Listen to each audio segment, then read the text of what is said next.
దేవుని పరిశుద్ధ నామములో మీ అందరికీ ప్రత్యేకమైన శుభములు, ఆశీర్వాదము, సమాధానము కలుగునుగాక. టుడేస్ గాడ్స్ ప్రామిస్, కీర్తన 34లో 4వ వాక్య భాగం. నేను యెహోవా యొద్ద విచారణ చేయగా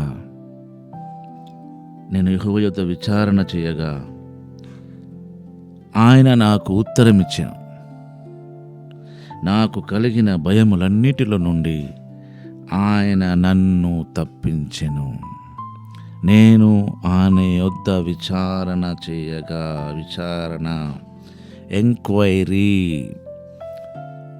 ఎంక్వైరీ చేసిండు దేవుని దగ్గర. అడగడము వేరు, ఎంక్వైరీ వేరు. అడుగుడి మీకు ఇవ్వబడును, వెతకడి మీకు తెరవబడును. చూసారా? తట్టుడి మీకు తీయబడును. ఎంక్వైరీ చేయాలి. మనం ప్రార్థన చేసే విషయంలో ప్రార్థన చేయాలి, కృతజ్ఞతలు చెల్లించాలి, విజ్ఞాపనలు చేయాలి, ఎంక్వైరీ చేయాలి. ఆయన దగ్గర కనిపెట్టుకొని ఉండాలి, వేచి ఉండాలి. ఈ కనిపెట్టుకోవడం, వేచి ఉండడం చాలా అద్భుతం. ఆయన దగ్గర కనిపెట్టుకోవడం ఎంతో ఆశీర్వాదం. కీర్తన 37లో రాయబడ్డదన్నమాట. 7వ వాక్యములు, యెహోవా ఎదుట మౌనంగా ఉండి ఆయన కొరకు కనిపెట్టుకునుము, తన మార్గమున వర్ధిల్లు వారిని చూసి వ్యసనపడకుము అన్నాడు. ఎంక్వైరీ చేస్తున్నాడు దేవుని దగ్గర. ఆయన కలిగిన భయం విషయంలో ఎంక్వైరీ చేస్తున్నాడు దేవుని దగ్గర.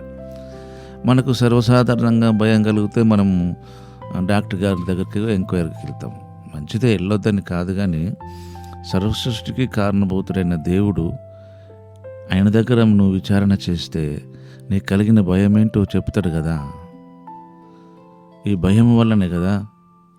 భయము ఒక విశ్వాసికి, ప్రభుని నమ్మిన వాళ్ళకి ఉండడం ఒక ఆప్షన్ సహజమే, కానీ సెకండ్ ఆప్షన్ తప్పు, పొరపాటు. అది ఆ భయం అనేది మన పాపం మూలంగా కలిగేది. ఆదాము ఎలాగైతే భయపడ్డాడో దేవుని దగ్గరికి రావడానికి ఆయన పిలిచినప్పుడు, మన జీవితంలో భయానికి గల కారణము ఒక ఆప్షన్, పాపము. ఆయన సన్నిధిలో కూర్చున్నప్పుడు, ఆయన సన్నిధిలో గడిపినప్పుడు మనకు ఎక్కలేని ధైర్యం కలుగుతుంది. మన పాపం విషయంలో ఆయనకు అప్డేట్ చేసినప్పుడు ఆ పాపముల నుంచి మనకు విడుదల కలిగిస్తాడు. చాలా సింపుల్ ఆ విషయం అది. కానీ అంతగా మనం పాపం పట్ల అవగాహన ఉండదు. ఇది ఎందుకు పాపం అవుతుందిలే, ఆయనతో సావాసము చేస్తే అలాంటి స్థితిలోకి రాము మనం. అసలు అలాంటి పరిస్థితులను మనం ఎదుర్కోము. కనుక ప్రార్థన అనే సాహసం మనకు చాలా మోస్ట్ ఇంపార్టెంట్. అందుకనే దావీదు గారు ఎంక్వైరీ చేస్తున్నాడు. చూడండి, నేను యెహోవా యొద్ద విచారణ చేయగా ఆయన నాకు ఆన్సర్ ఇచ్చాడు. నాకు కలిగిన భయములన్నిటిలో నుండి, ఎన్నో రకాల భయాలు మనకు ఉంటాయి. అందులో పాప భయం ఒకటి, మరణ భయం ఒకటి. పాప భయమే మనల్ని చాలా డిప్రెషన్కి తీసుకెళ్తుంది.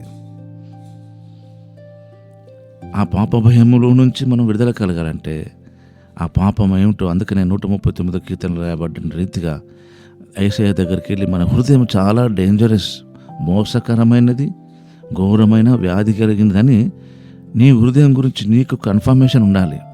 నీ హృదయం ఎప్పుడు నిన్ను మోసంలో పడేస్తుంది. నీ హృదయం ఎప్పుడు నిన్ను మంచివాడవని అంటది, నిన్ను నువ్వే తప్పు చేయట్లేదు అంటది, నువ్వు చాలా మంచిదానం అంటది, నీ అంత మంచివాడు మంచిది లేదు అంటారు.